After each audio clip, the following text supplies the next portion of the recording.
does. He does all the time. Hi, everyone. My name is Georgette Truan. I am the host of Real Talk with Miss G, and I have my beautiful and talented Miss Stacy, my other half. How are you, Stacy? Hi, Miss G. I'm good. How are you? I'm good, baby. And we have a guest today. Her name is Dottie. She's fighting CPS, and she's going to share her story with us shortly. Her story is very interesting, and I believe she has an amazing case actually against the Department of Children and Family Services for yet another corruption on their hands. Um, Stacy is going to share something personal regarding her case that I want her to share. I actually told her today to share it. Um, we are contacting several news media about this, and please, Stacy, go ahead and start. So, Miss G, I think this happens a lot. I don't think that this is an isolated incident where multiple material court documents were obstructed and tampered with from my case.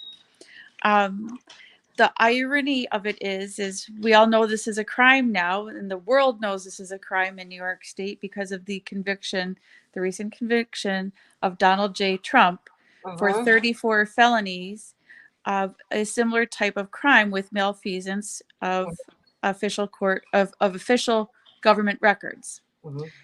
Now, the same courts that convicted Donald J. Trump, New York State Supreme Courts, did the same thing but worse to me that they said that Donald Trump did.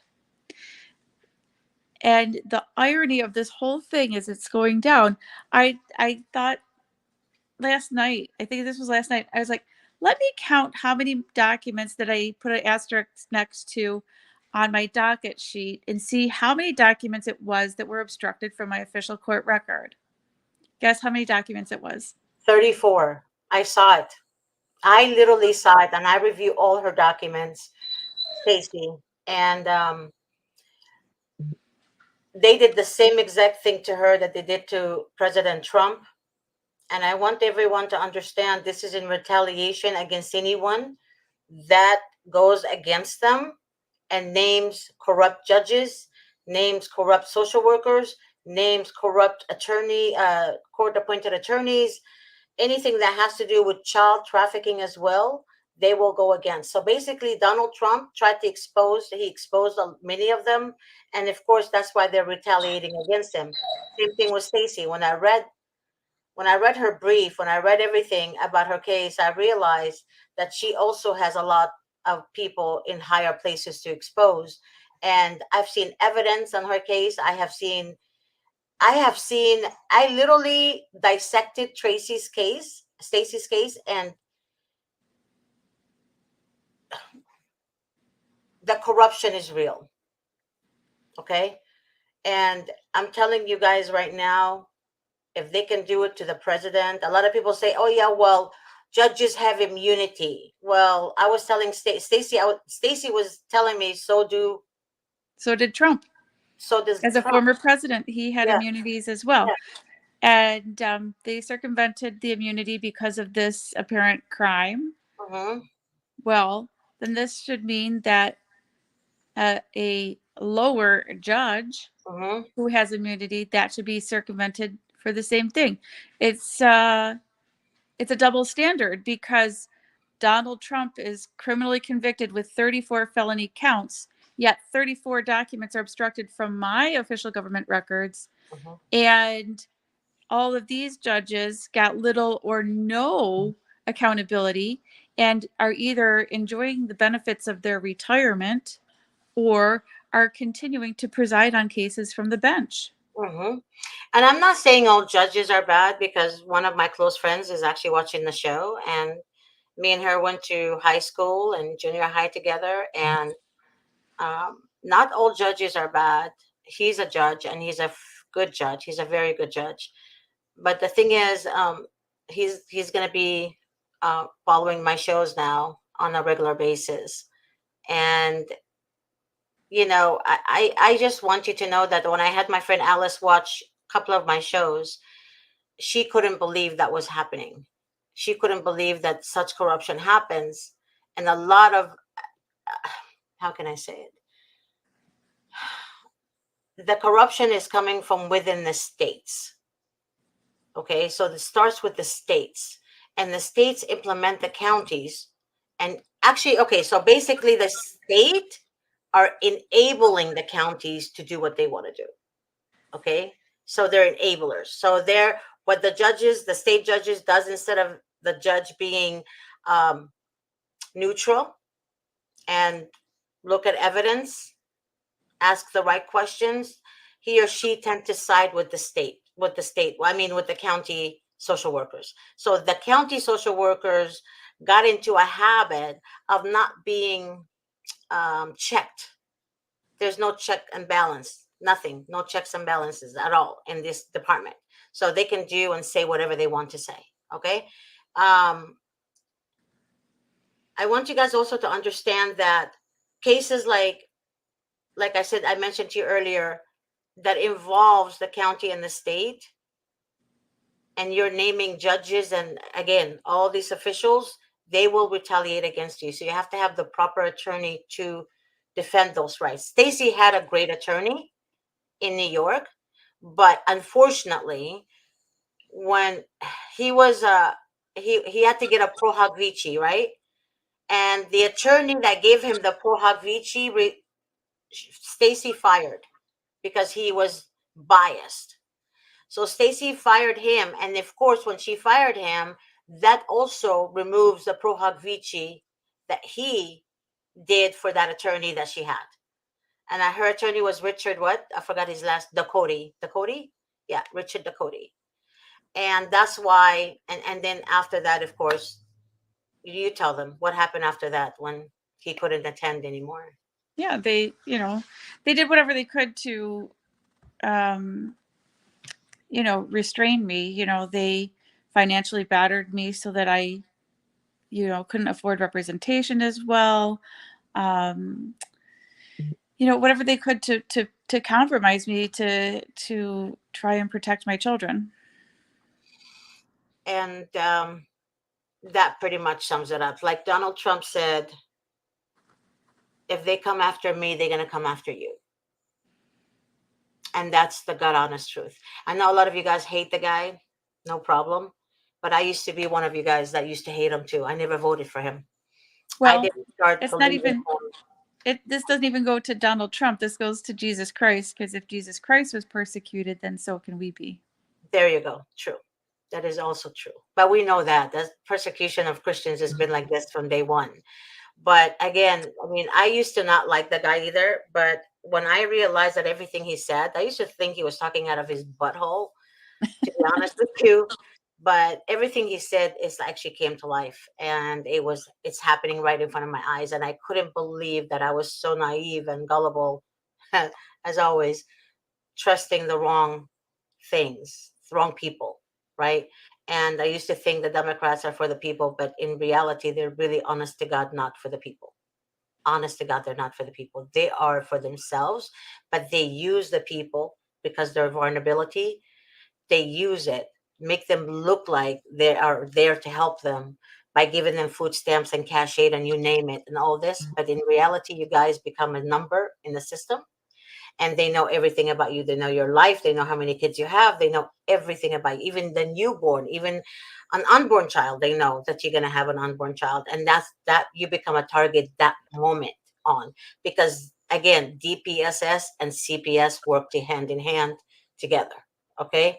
WIC as well. When you're a brand new mom and you go to WIC and they're telling you how to be a mom and what to feed yourself, what to feed the baby, what kind of formula. They know you don't have money. They know that you don't have the means to hire an attorney, and they will target you from even from conception, to be honest with you.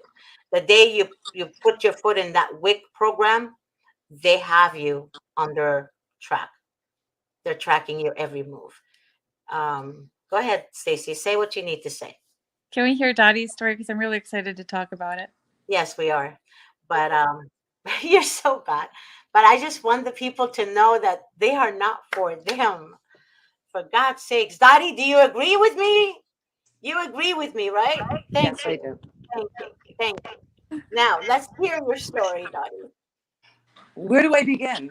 Um, in the very beginning, when my son and his girlfriend found out they were pregnant, they were excited. As grandma, I was being supportive, purchased, stuff for a nursery. And then as time went on, they came to my husband and I and asked if we would take custody of their son because the mother was having difficulty with CPS with her other son. So, of course, my husband and I agreed. There was the safety plan. We were going to take custody. They were even going to try to move down here to give birth and then go back to New York. I live in Tennessee. But as it got closer, well, November 4th of 2020, the mother did a judicial surrender of her son. And she was told that if she surrendered that son, CPS would allow her to keep the son she's carrying. So we'll speed ahead. My grandson was born January 13th of 21. 2 days later, I get a phone call from my son. CPS is there to take their baby.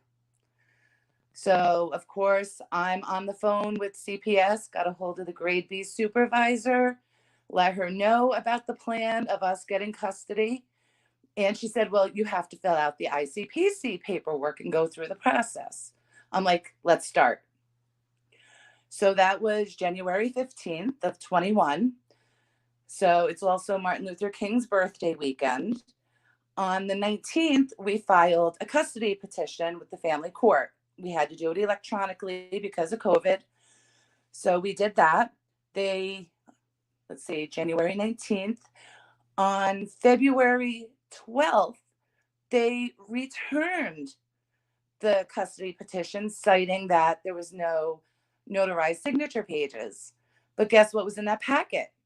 Notarized signature pages. So there's another delay. Just to back up a little bit, my grandson was placed with the half sibling that was surrendered, and the foster mother is a DSS employee. So, I'm still thinking, we still have a chance that we're family first, all of that. The law was on our side because CPS never contacted us. I had to contact them. We're going through the ICPC. They're not going to find anything. So going back to resubmitting that custody petition, it was now President's Day weekend. So 12, 13, 14, 15. On the 16th, I resubmitted the same custody petition. So there's number two. I spoke to legislators. I spoke to the county attorney, and they're like, family first should be helpful. Um, the county attorney told me hire an attorney, so I did. And let's see, on June 4th, my attorney filed the third custody petition. Um, it's been monotonous, and it's all lip service, uh, delay tactics. Um, I mean, it's crazy. It's like a soap opera. That's what our life has been for over 3 years, 3.5 years. And I mean, it's crazy.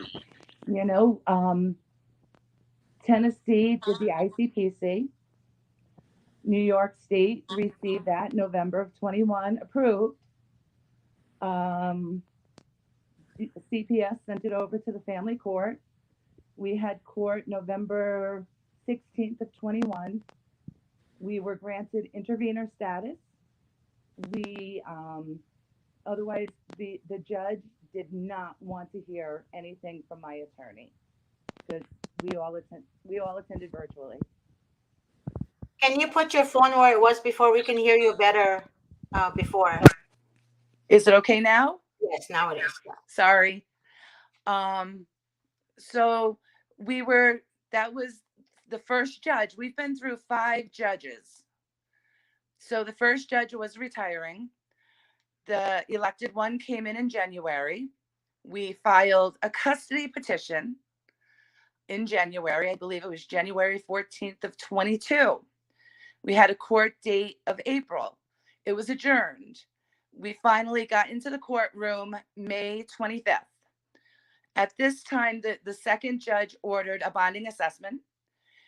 He also gave us liberal visitation in person and virtually, with a court date of October 6th. I fly up to New York October 2nd. The second judge recused himself. So here I'm up there. They tried to prevent me from being able to visit because my grandson they were trying to place him in quarantine because of COVID. But I fought that, and I was able to see him for 2 days. Let's see. I'm just trying to keep my dates straight. After that judge recused himself, we got the third one. He recused himself. The fourth one, she recused herself. And then we finally got the fifth one. And they changed the court, another court date. They had to bump it to April 27th of 23. We started our trial. May I ask a quick question? Sure. Why did the judges recuse themselves? Do you know anything about that? That's a I lot have of no idea why they recused themselves. We were They just probably told. didn't want to go against the law. Excuse me? Maybe they didn't want to go against the law, and that's what I'm assuming. I don't know. Stacy, do you agree or? I believe there was a lot of ethical conflicts going Yes. on. Yeah. There's Dottie, I've had several judges recused where I live and disqualified. Only one judge in Supreme Court was ethical enough to file his recusal at onset, declaring his familiarity with my ex.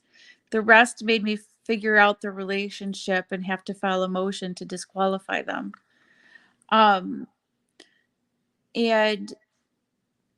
with that many recusals, something was going on in that process. But my guess is the judges knew that your children were in the custody of a CPS caseworker, and they knew the intent was for that caseworker to kidnap your children from you. In the first permanency hearing report that was filed, the Fosters already wanted to adopt my grandson. And the Fosters being a CPS caseworker. Yes. Well, she was a CPS employee, but she was not a caseworker.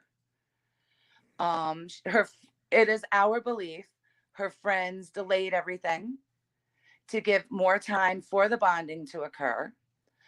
Right. Yes, that's what all the delays were for the bonding, so they could say that the child is now bonded with the foster. Yes, I mean, I'm sure most relatives will do their own little side investigation. Like we found out that the foster mother is friends with the second judge's wife on social media. Let's see. The fourth judge, she is not a family court judge. She works in another town in the county. And the CPS attorney, because the county attorney's office took over DSS Legal. So now this attorney, he is an assistant county attorney who is overseeing this case for DSS, is also a judge in the same town as that fourth judge was. Now, it was just enough for the DSS attorney, assistant county attorney, to make an affirmation, turn it in. The fourth judge approved it, suspending my son's visitation to ever see his son. So it's been a year and a half since my son even had a chance to see his son. So, yeah, it's, I don't know. It's hard to explain. There's just so many ins and outs and twists and turns. But when they did the bonding assessment, it was supposed to be about the half siblings. I had to ask CPS to include me, where it was phone. It wasn't even virtual. It was phone, where the foster parents were able to go in with both boys. Now, keep in mind that DSS are the clients for the group that completed the bonding assessment. So, I mean, it's like from the get-go, no chance. But, like we started our trial in April of 23. And it was just one day. And, my husband and I, we both got our in-person visit. And when we returned him, we took him back to the room. We gave him his bath, because every time he would have an in-person, my grandson would have an in-person visit, he would go back and she would make a complaint. He did, I did this or I did that. And it continues, even till today, we're still battling that. We've had, let's see, trial began in April. We were supposed to go back in June. The judge adjourned it. I had my plane ticket bought. And I also tried to set up an in-person visit with my grandson. The caseworker told me the foster family is not available. And it's like, what do you do? I waited. That was May 19th. I requested the week of June 9th. So I never heard back. The Monday that fell during the week of June 9th, the caseworker contacts me, emails me. I set up transportation for your visit. I'm like, what visit? I gave them almost 2 weeks. It was 10 days to get back to me for a visit. And he's telling me the week of, I canceled my plane ticket. And he's like, well, do you want me to cancel the visit? I'm like, how can you cancel something that didn't exist? What do you want to bet, Miss G? They knew about her plane ticket. What do you think? You're on mute. What did you say? What was your question? I said, what do you want to bet they knew about her plane ticket, and that's why They they knew. did that to her? Absolutely, they knew. Well, I'll bet you every penny I have in my account. You already know how much that is. I mean, but yeah, I bet that. Yeah, they had to have, because I filed complaints. I mean, I've written complaints to anybody and everybody. I received a letter from a chief court clerk saying, oh, they've bent over, not verbatim, this is in my words, but they've bent over backwards to accommodate my traveling. I'm like, what? And I sent a copy. I had my plane ticket. No, they're not accommodating. So somebody's reaching out further than the county, telling false statements. It's to fit their narrative. It's to fit their design. And it doesn't matter that Graham and Pop have been approved for the first ICPC. Well, August of, let's see, I'm just trying to think. I think it was August of 22. They let the first ICPC expire. So the caseworker contacts me, lets me know, and she goes, well, we could do another one. I'm like, absolutely. We went through the process again. And once again, it was November of 22. New York State received an approved Tennessee ICPC. So it's up there. I also received an email prior to that from the caseworker. They have no intentions on sending my grandson to Tennessee. Now, they could have sent him for up to a 30-day visit under the ICPC, and they wouldn't, even when we first were approved from the judge for in-person visits, they tried to say it was only for a day. So I had to fight every step of the way. June. And then did they try to say that you were inconsistent with attending visits and not so interested in all this? Oh, they never have. They've never said I was inconsistent. I've missed one visit since we started our visits in June of 21. That's amazing with all the things that they 22. were doing to you, with your scheduling visits when you had your plane ticket, telling you last minute and making you jump through hoops, and you made it to every single one like that, except for one. Well, jump to this year. A new caseworker came in. She was also a foster parent, working as a caseworker in the county. And she has spoken out, publicly, because when this all started and it was becoming more publicized, it was mentioned about employees not being able to foster. Well, of course, that's who is now the new caseworker on this case. So Hold on one second. So I think all these judicial recusals, I'm betting these judges were kind of saying, this shouldn't be happening. And then they made that new policy. They made that new policy after a group came in and investigated, citing a lot of documentation was missing. When they presented their findings to the Obstructed legislators, documents, that was June of 22. They came in the fall of 21, and it was a CPA group that came in to do it, who was trained by OCFN, Office for Children and Family Services. But on May 7th, there's a court date. Now, we have been excluded from any court dates because the Article 6 trial ended, where we lost to DSS. But nothing took place because the mother had fired her attorney.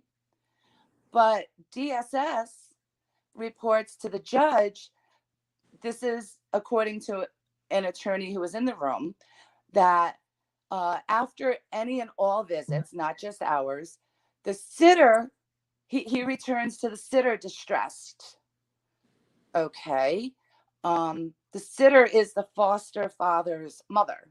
Manufacturing false claims. Well, now the caseworker contacts me to let me know we went from 2 visits a week to 2 visits a month.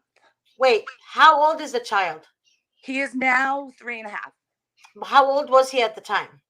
At the time he was removed, 2 days old. But now, because they, went to the judge has now given us 2 times a month visits. How do we go from 8 to 2? Well, when the caseworker calls me, she goes, oh, when my grandson goes back to the sitter, she's having trouble settling him down. Okay, you want to see pictures of our visits? Stacy, are you all right? Yeah, no, this story's horrible. I know. And I could show pictures of him giving us air hugs, blowing us kisses, being silly. I could show you pictures of the supervisor trying to get him to get his backpack on to leave, and he does not want to leave. There you go. But so the child is distressed not because of you. The child is distressed because he wants to be with you, not go back to this evil, demonic being. I could show you pictures of almost every in-person visit when I have to send him back and he's crying because he doesn't want to go back. I believe But, you. I I've believe never you. reported it. I was advised not to report it. But they have trouble getting him in the car once to attend a visit, which he was outside playing. Wait, why did they advise you not to report it? Because I was told that too. And No, they others told me were not to told that. report it to CPS. Why? Who told you that? My attorney's office did because it would make me look bad that No, that no. Let me I tell you couldn't why. Let control. me. I get you. I know. I know what you're gonna answer, but I wanna address this real quick. The Your reason attorney they is in on it, right, Miss G? no, Oh, the reason they telling you guys not to report it is because anything that is reported, it is written down, and they don't want it to be written down, so it doesn't look as evidence when you go back to sue them. So basically, they're trying to stop any report submitted, any complaint submitted. That's why they hire attorneys for you guys to represent you for free. And those attorneys are not CPS defense attorneys. I'm telling you the God honest truth. These Well, attorneys are like immigration attorneys or whatever the heck they are. They're not even, they don't know anything about CPS. They well, are run by the state and the county. Yes. I had to retain my own attorney. Okay, then he's in cahoots with them. yeah, that's what I'm Your Um, saying. own attorney that you paid for would not, if that attorney is a CPS defense attorney, he or she would not do that. my attorney is from a couple of counties out. He has been put through the ringer because my attorney is the one who brought a lot of this to light to the county. Um, they were thinking of how CPS changes the narrative of what Tracy, actually happens wake up. and making it look bad on my part when it's Mhm. actually he doesn't want to go back to the foster home. And CPS would change that to make it look like I did something, you know, to make my grandson not want to go back to the foster home. Okay, okay, I want to ask you a question. When you said that they put your attorney through the hoops, first of all, is the attorney that you paid for, is he or she a CPS defense attorney? No, I don't. Oh, the reason they put your attorney through the hoops because he or she doesn't understand what the strategy is to go around their bullying. Okay, they're gonna try to bully all they want. Believe me, they will try to bully the attorney. But if the attorney is not aware of jurisdiction, of CPS jurisdiction, state laws, state jurisdiction, all this, he or she's not gonna is not gonna win. He or Yeah, she's not gonna go. It's not gonna go above the situation. They're going to be going down, down, down, down, and dragging you with them. That's why it's important. And I know there is no CPS defense attorneys I guess can find that can really help. But again, it's very important to have the right one, though. It's so important to have the right attorney. yeah. I mean, I still believe in my attorney only because he he honestly he I believe he did his best. I believe his office did their best, and we had a biased judge who they had to pull from out of county, from the neighboring county. He would look at the DSS attorney, remember, slash assistant county attorney, because this judge, the fifth judge, he wasn't a family judge, family law judge. He didn't want to be there. He looked down upon me, my husband, my son, my grandson's mother, and I just believe we were, he treated us like we were garbage. He always referred back to the assistant county attorney on making his judgments. We received a letter from and a personal phone call from the administrative court judge who oversees this judge. And he apologized because of having 5 judges, and that just because we live in Tennessee, it should not be held against us. And I have reached out to the new uh, uh, OCA, the new administrative court judge. I've heard nothing back. Yeah, it's just nobody seems to want to get involved when it comes to CPS and family court. Yeah, you get nothing but a witch hunt. That's what it Yes, is. it's a Yeah, it's a witch runaround. hunt. Nobody wants to be bothered. They know there's a problem. They have to. Yeah, they do. They really And they do. just don't want to help. Our kids are being stolen. I know. How do you expect a 3, 4-year-old to support a newborn? This was all by design. The foster mother working there heard that, you know, the child that was just surrendered has a half sibling being born. And she wanted them. Who doesn't want a 2-day-old newborn? Yeah. And I have 5 other grandchildren, and they want their cousin. My grandson in New York wants to come visit and see his cousins and aunts and uncles, and it's just it's terrible. It's how I don't know how they could go to sleep at night. It's with everybody, they're hurting. I understand that, but by law, really, the law states that kids, um, family members first, and it doesn't matter where, because Attorney Davis on a couple of his shows he mentioned that it's anywhere in the world. It's not necessarily anywhere in the United States. List all the names anywhere in the world, because that information that you're handing to the court appointed attorney and the social worker, that has to be submitted into court as evidence that there's a list of family members that's willing to care for these children. And that's the attorney's defense. Your attorney would, well, if you have the right one, will argue in court. So you couldn't find one suitable out of 25 names or 50 names or 11 names or whatever the names, the number of names. You couldn't, that's what he would argue in court, that social worker couldn't find one suitable. Well, But the reason that I in want to send, go ahead. in the beginning, we did it ourselves. We did not have an attorney. Now, my grandson was removed January 15th. The first court appearance with mom and dad was January 19th. The grade B supervisor reported to the court that there were no known relatives for placement. I just Right. spoke to her on the 15th. Right. But again, you're having verbal communication.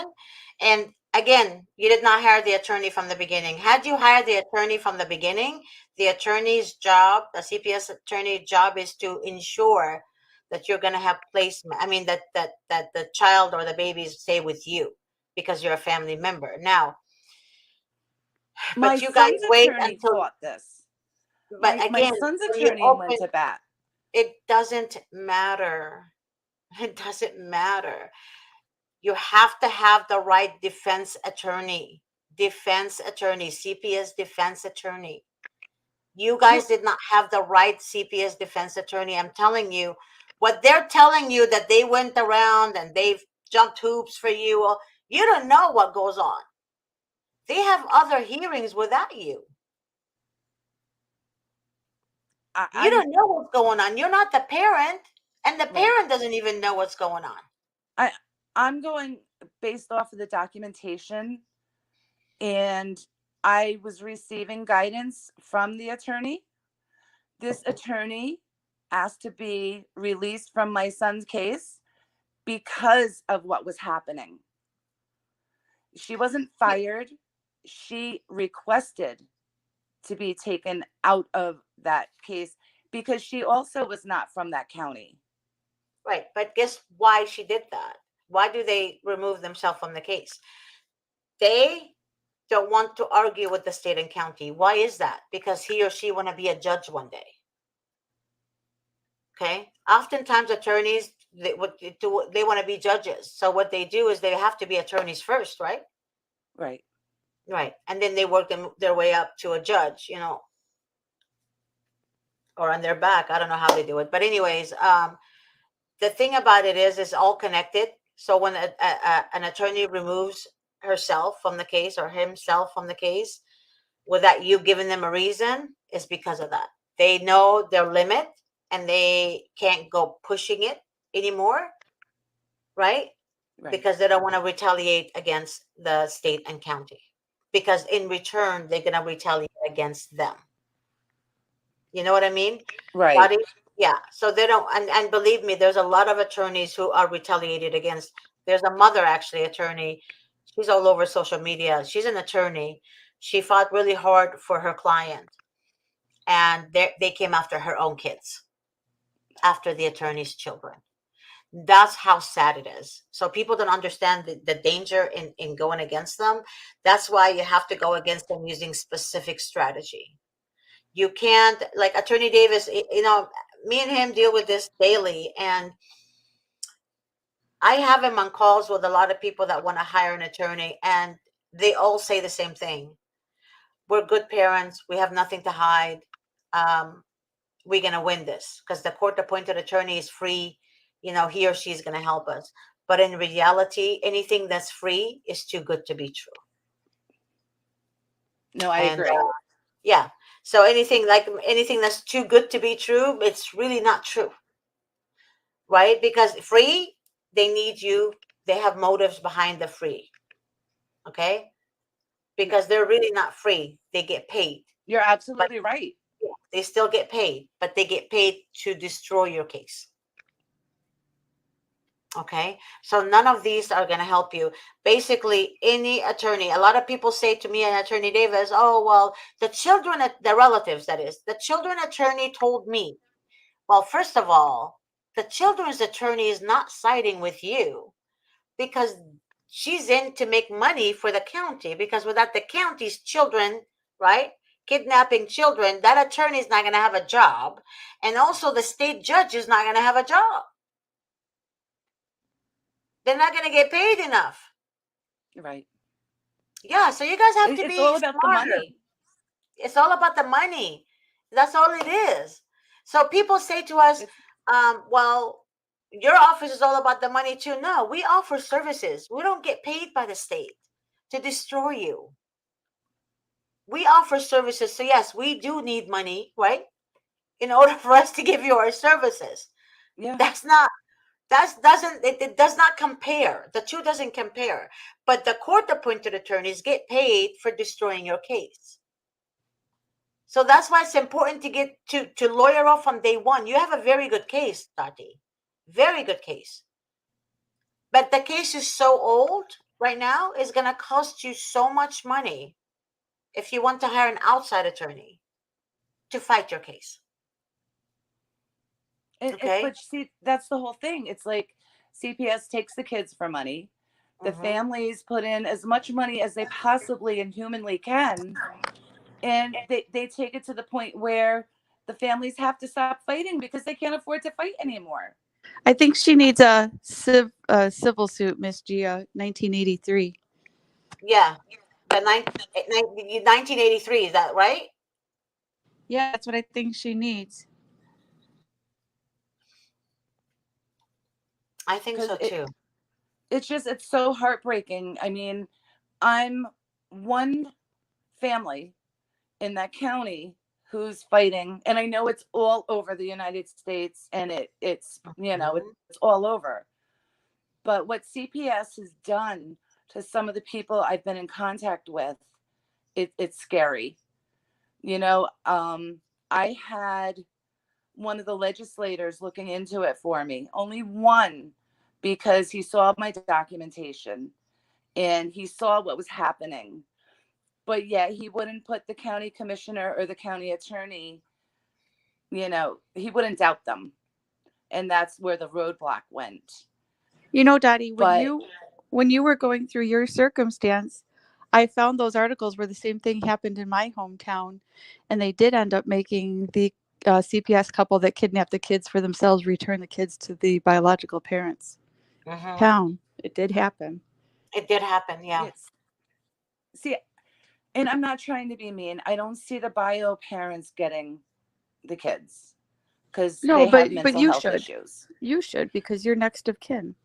You would think so, because I mean, like the bio mom, she was raised in foster care. So that takes her mother out of the equation. Um, Why and was the I bio mom, if I may ask, she was raised in foster care, so we know she's been through abuse, neglect, drugs, because they drug all children. And oftentimes, a 2 day old baby is great for foster moms that want to adopt because 2 day old babies, they don't know anything. They don't know who the real parents are. So that's why that's like on high demand. Now, the foster mom, I mean, the biological mother that was in foster care, um, did she, the reason they took the baby is because there was drugs in her system? no, supposedly my Mhm. son and her yelled at each other in the hospital room. Oh, Um, Lord Jesus. so, Okay. but I Mhm. mean, logically, it was because she just surrendered her, her older son a little over 2 months before. She was red flagged. Under coercion. And yes, she was red flagged because she was a product of the foster system, and it's the circle back, Miss G, and I see all the time. Yeah. And I think I mentioned that, Stacy, several times. Yeah, it's called, I call it recycling. So what it is, they destroy children. The children grow up, they have kids of their own, they want to have a life, and then they come after their own children, and that's called like, we're gonna watch you, we're gonna stalk you, we're gonna know everything about you, and then they have babies and they remove the babies from them. They have a It's market for babies. yeah, it's a market. Yeah, it's a market. It's a huge market in the United States for Yep. babies, and that's why everywhere in the world they want kids from the United States. There is nowhere in the world that sells their children. There is such, like, literally nowhere. And I found out the same thing is happening in Canada. Okay, same thing is happening in Canada and Hawaii. They're actually after babies and selling children. Our So, but government is selling children. yes, I They're would making say a the current profit. administration is selling children. They know about the sales, they know about what they're doing. They know Governor Newsom knows what LA County is doing. He's a scumbag. And I say that with all due respect. He's a scumbag. But if they were doing their jobs, and I mean CPS, Mhm. child protection services, is important when used properly, not for going and stealing children from their families. I'll give you an example. Governor Wait, hold Newsom on one signed. second. Uh-huh. Sorry, Miss G, if I can just say, Uh-huh. families are important, not CPS. Keep the kids in the families. We know that. Yeah. But see, Family is priority. exactly. But our Governor Newsom, Grossom, I should say, he signed an order with Nancy Skinner, that the relatives have the first rights to these children, right? Even if they have a conviction decades old and they pose no current risk to the children, they can have placement of the children, right? But social workers are going around that law. He knows they will, right? The governor knows that they will, but they're not held responsible or accountable, rather, when they do go against the new law, right? Right. A lot of parents don't know that. So when I tell parents that and I mention that, that's California new law, by the way, but it's not really new. It's like, I don't know, several years old now. But a lot of parents don't know about the law. Social workers, when they're mentioned that, they're like, oh, well, your case is different. No, it's not. It really isn't different because you're leaving all the kids who are being abused with the abusers until they die by the boyfriend's hand, the mother's hand, or Until they're whatever. Or the killed. mother goes on vacation for 10 days and leaves her infant, unattended, right? Neighbors made calls. Nobody cared.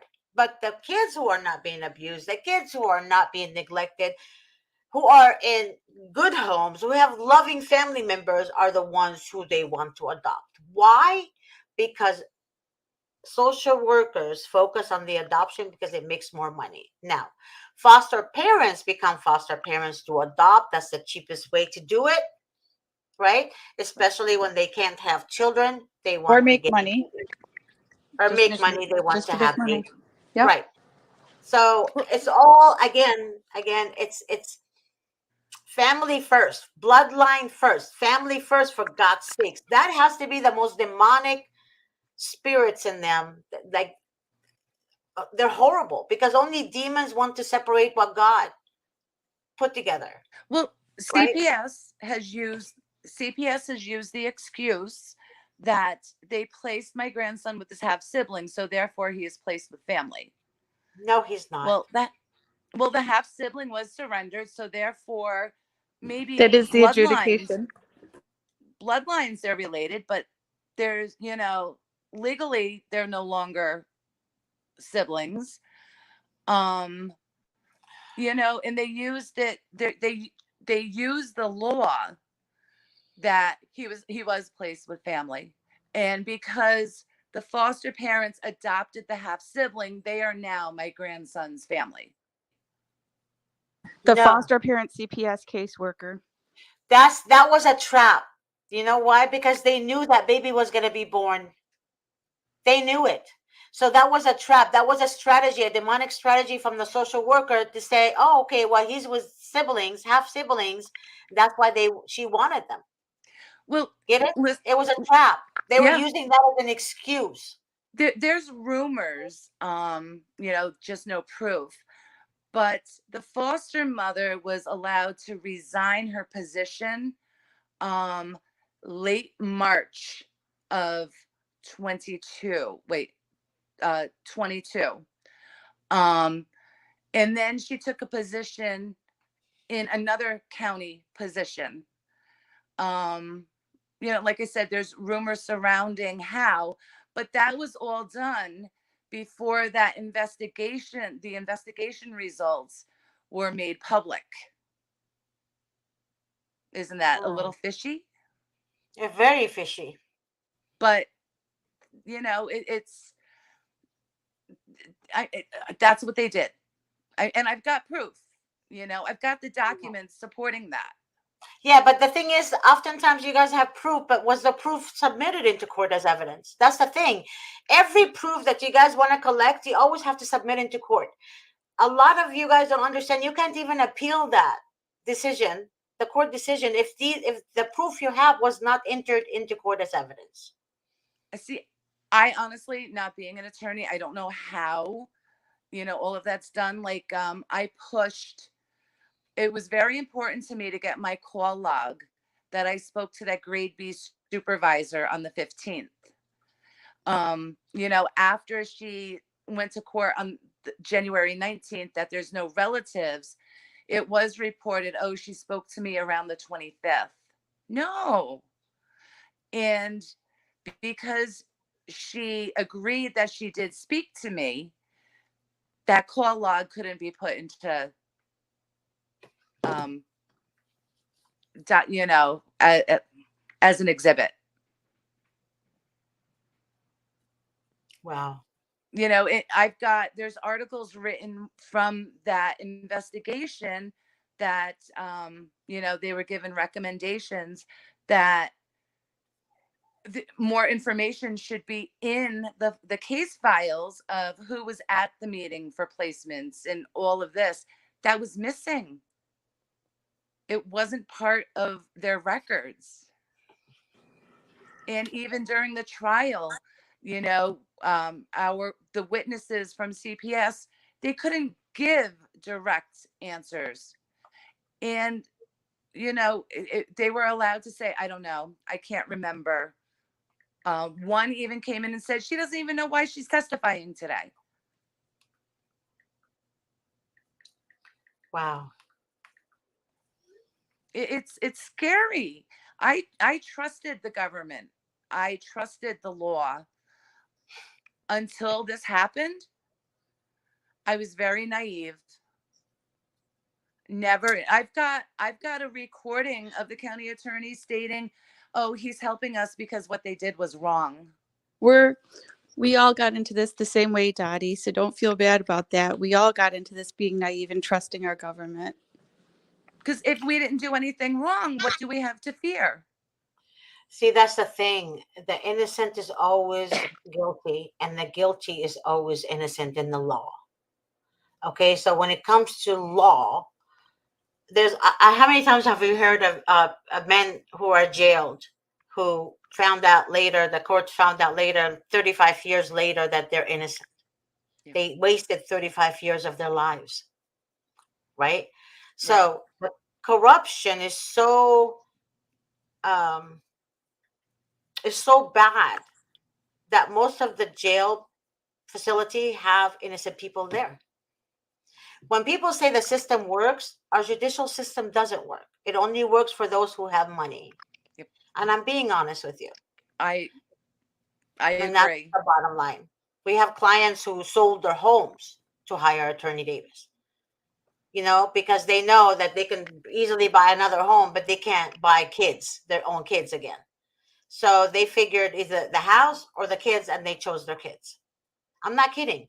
We have a client that I still talk to until today who sold everything he had. Literally, he was staying with her sister and her husband until the case was done. He got his kids back. God blessed them. And I'm not joking. This is a true story. God blessed him with an amazing job working for Disney. And he's what do you call it? The technician, computer, I don't know, something with technology. And he made so much money. He bought a house and he bought a duplex and he's renting them. Wow. So he said, because he chose the priority first. That's a true story. He chose the priority first. Oftentimes people say, well, no, I don't want to sell my house.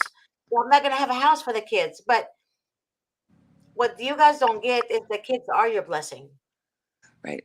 Well, When you my fight fam for your blessing, when you get your blessing, that's going to be your breakthrough. my family has every right to be one solid unit, and CPS has stolen that.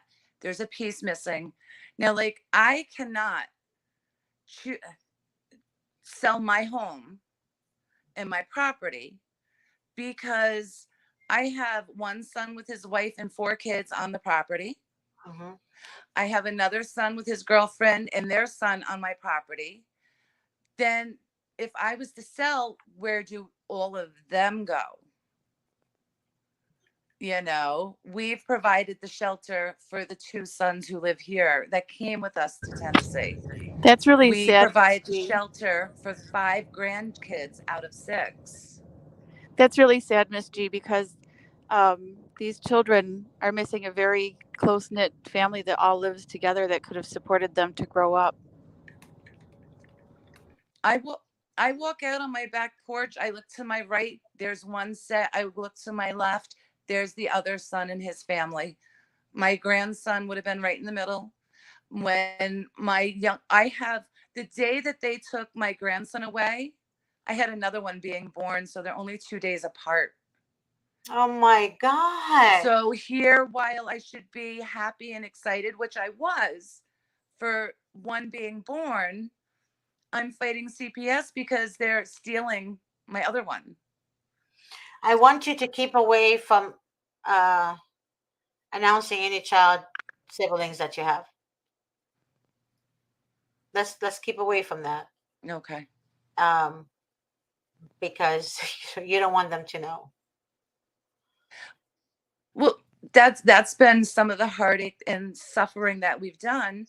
Mhm. Um, Even though we're together, they have distanced themselves from my husband and I because they don't want to be a part of it and have their kids taken away.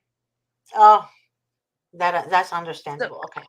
and I don't blame them. I don't No. blame them, but who suffers? The grandkids here and me and my Yeah. husband. Yeah. And don't fault them. Honestly, I they do don't. love you. They do love you, but their priority is their child or children. And oftentimes, what is true when you are in a CPS case and you have friends or relatives that have siblings, small kids, they will come after them. Yep. And my son and his ex-girlfriend, Mhm. are now in the process of CPS terminating parental rights, the TPR. Oh my God. And trust me, like I said, my son has mental health issues. CPS is retaliating against him and his new girlfriend so bad. It's scary. It's When you scary say that he's mental health issues, what is that? What type of mental health? um I could tell you, which I agree, when he was younger, bipolar.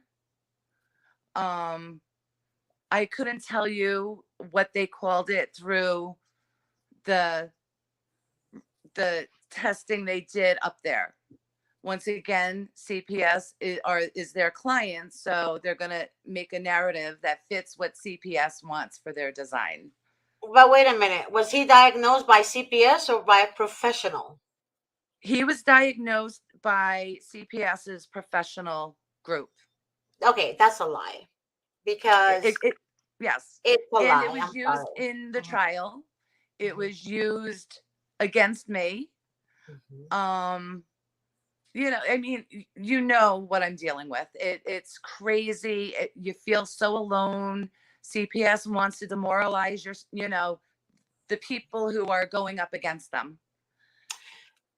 I tell this to everyone I meet or everyone I come across is that men, I wish I can talk to all men out there, but when you're with a girl, a woman, make sure this person doesn't have a CPS case before. Because if you have children or start a family with this woman, your kids, those kids will be removed from the hospital. Each baby will be removed from the hospital. Life is not the way it was before. There's more drugs now, more trafficking. I mean, the trafficking is like increasing by hour. I mean, by second. Okay, the world is so demonic right now as we are here, and it gets worse and worse and worse. You have to know who you want to start a family with. And this is the only advice I can give men and women too, because the man that you're with could have an open CPS case before you. And of course, if you have his baby and he signs the birth certificate, they're going to know that he had a CPS case before. Okay? Social security number tracks everyone. Okay, so please be careful who you open your heart to, and this is why I am pretty much just I literally just I would rather live for God. Okay, honestly, this is the world is so scary. The world is scary. Yeah, it's Scary. so difficult because you know, like my son's girlfriend, my grandson's mother, did have an open CPS case, which who would have thought? Honestly, who would have thought? And when she wasn't being honest with what was going on, um you know and it's like it wasn't my business. It didn't become my business until they took my grandson, and like I Mhm. said, we were more than willing to adopt the half sibling. But once again, oh, you don't know him. He's been with us for a year and a half. But here this foster mother slash DSS employee is receiving confidential information about, you know, stuff she shouldn't, being a foster. Any other foster parent would never have gotten this information. And once No, again, they do. No, no, no, no, no, no. They do. oh yeah, well, They do. they, The other foster parents get false information about the parent, and it makes them hate the parent before they even met the parent. yep. Yeah. I mean, my grandson never had any hope for even reunification with his family, his mom and dad. Um, we have an email that the foster mother sent to the attorney for my grandson. Where but yet D- DSS went without a commissioner from August of 21 until like March of 22. So the, I forget her title, but the director took over as commissioner, and she reported lies that can be proven lies to the legislators. And like I said, the one legislator who was looking into it, he called her out on it. And, it's like that gives you hope. And then something happens, and it's like that hope, there is no hope. There is no hope to fight CPS when you're a good person, unless you've got the money to back you up to continue the fight. Yeah. And that's not fair for families. So it's not just my husband and I and my grandson suffering, as well as his parents for losing their child. I've got grandkids and other kids here with us that are suffering as well. It's true. And I spoke to a federal judge before. Um, he also, once in a while, he watches my shows when he's not traveling with his wife. But, you know, back in his time, it wasn't that bad, right? It's getting worse as we speak, like I told you guys. And that came from his mouth as well. It's getting worse. He can make a difference behind, the scene. We can make a difference behind the scene. But at the end of the day, if we all don't make a difference together, it's only a few of us, right? We don't have the right power. Well, we don't have the intense power to do it alone. We need more. So basically, when you guys were, I remember with George Floyd, God rest his soul, I literally cried. When that man cried out for his mom, I cried. I cried. A grown man. I still remember him. Like my body, shivers when I remember him, right? Because regardless of his past or anything like that, he died unjustly, right?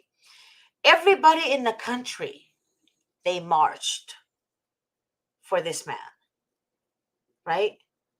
But I don't see anyone in the country marching for all the children who are being kidnapped by the Department of Children and Family Services.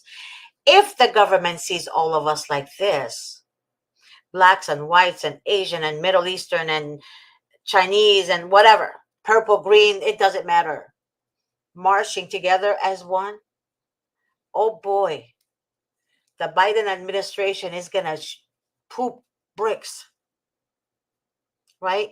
Because now we're in one hand. We pay their salary, but they fear you guys, because fear, right, is the way to get you in bondage. We were not born with fear. I wasn't born afraid. I was born with love. I learned fear from what is around me.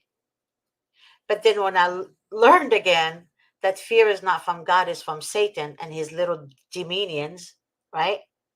I realized if I fear, that means I don't believe in God. I want you guys to stand together, all of us together, without fear. Without fear. That's, Oops. go ahead.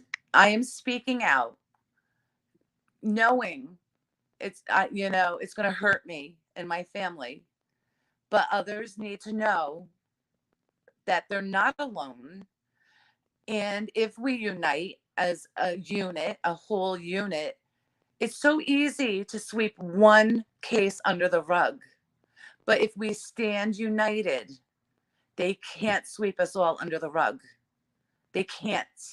That's why I have to speak up. I'm grandma. I'm risking a lot with, with my grandson, but I don't want it to happen again and again and again. I want to be able to help those that are going to come behind me. And I don't know what else I could do to help them, but to be public about my experience and what's happened and what we're going through and how we're feeling. And they're not alone, and they need to join us to speak up. But I understand too, retaliation. You know, they're going to be retaliated against if they speak up. But the more we expose, how can they keep retaliating when there's more believers seeing what they're doing? They're not going to be able to retaliate quietly without it being exposed.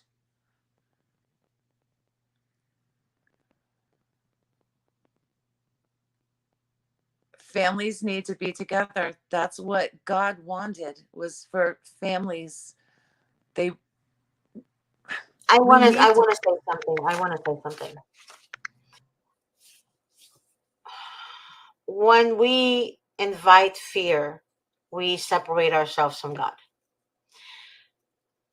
When you guys speak out negative about your situation, the devil can only take your words because he hears, the demons hear what you're saying, but they cannot read your mind. They can't read what you write down. They can't. Only God can. God examines the heart. He knows what's in your heart even before you speak it. So the devil can only put thoughts in our head, thoughts. But we take those thoughts that he places, we hear it, right? He places it, we implement it, we're doing his work, right? So when you speak positive, let it be praising God, because the devil hates that. But let your request from him be known in writing and in your mind. When you're in your room by yourself, that's how you communicate with God. No words, through your mind, through your heart, right? The reason, like Jesus said, don't be like those hypocrites on the street shouting the name of God, right? They're hypocrites. They want to be known as Christian. They want to be known as, they're the best of the best, right? God told us to pray for our enemies. Pray for them. Because when we pray for them, that's putting God in, like interacting God in the midst of both of you, right? And the fire will be among them, meaning it will be like coils on their body, burning coils on their body. So we just don't, God is accessible for us, but we don't know how to communicate with him. Because oftentimes, as human, we tend to speak the negative out. When you speak the negative out, the devil knows what's bothering you. The devil will take it and implement it, right? So when we trust God and we communicate with him through our mind and through our heart, it's a spiritual communication. Rather than speaking it, the devil can't hear. So when the devil can't hear what you're communicating with God spiritually, then he or she, I mean, the demons, whether it's a woman that they possessed or a man, what they're going to do interruption. They're going to interrupt you. They're going to call you excessively. Somebody's going to ring your doorbell like nonstop. Um, Randomly, you're going to get like messages on your phone. So the best advice I can give you guys is make sure you turn off your phones and disconnect yourself from the world and just communicate with God. Did I lose you, Dottie? Okay. All right. So that's something that I learned throughout my life, and again, it's something my parents and my church taught me. So learn learn how to communicate with God, and you're going to be victorious. But do not be wishy-washy. Do not be hot and cold, right?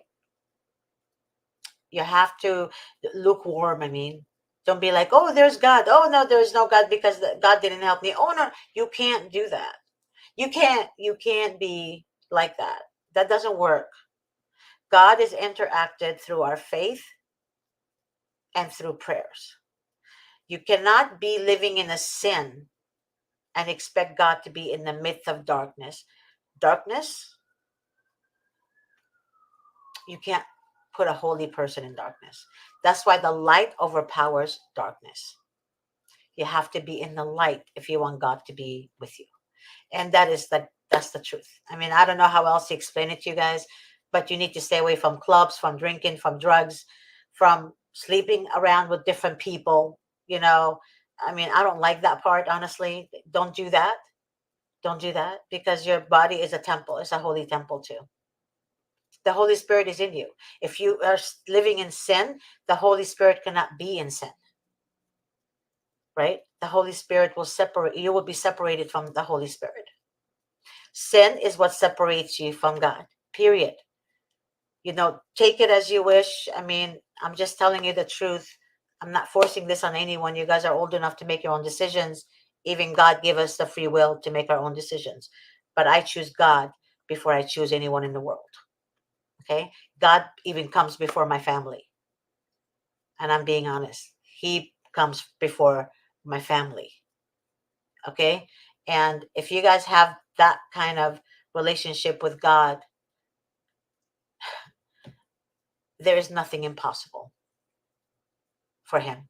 Nothing impossible. I mean, it's amazing. God has helped me get through these 3.5 years. The change that I feel within me, I owe it to God. He's given me the strength. He continues to lead me through these waters that are being created. And I mean, I'm a different person, and I'm a calmer person. Um, I get nervous, of course, but my anxiety isn't as high as it used to be because it's in God's hands. I have to ask him to help get me through and what he feels is But best. ask him between you and him. Do not let the enemy hear your words. What I'm saying Yep. is so important, you guys. How to communicate with him, your mind, your heart, and your mind speak. I know, like right now, I can speak to you guys without opening my mouth. Hmm. He can read your mind. The devil can't. But again, your words is powerful, very powerful. You can tell a mountain to move if you have faith as small as a mustard seed. Jesus said, you Yep. can tell a mountain to move and it will move. But we don't have that type of faith. We don't even have a faith smaller than a mustard seed. Because in the midst of our trials and tribulation, we tend to forget who our Creator is. We forget Him. And He keeps pulling us closer, but we forget Him because the devil knows once he puts chaos in your life, right? You're going Yep. to forget. He feeds off of it. The devil feeds off of the chaos. That's what gives him power. Yep. And you can't give him that power. And We're I mean, giving him. We're giving him the power. We're giving yep. the devil power because every time we're angry, he feels more powerful. Every time we're this, that's why people who hurt people, right? I feel sorry for them because they're possessed by demons. And demons, they are using the body, the flesh, as their little puppets. Hmm. Okay. Um, so you have to be very careful. If you are tend to hurt people and they're telling you that you're hurting them, work on yourself. You Yep. need to work on yourself because you could be the sweetest, nicest human being in the world, but you're possessed and you don't know why you do what you do. Okay? You have to look inside that box Yeah, and see the problem yeah, and then work on yourself. And then yeah, the people around you will yeah, be better yeah, yeah, exactly. because you helped yourself. There you go. Dottie, I want to thank you so much for joining us today. And you are definitely a delight to speak with. And if you want to be with us again, please do so. I know Stacy is guiding you as much as you can, but you're in New York, right? I'm in Tennessee. Oh, Tennessee, but the case is in Yeah. New York?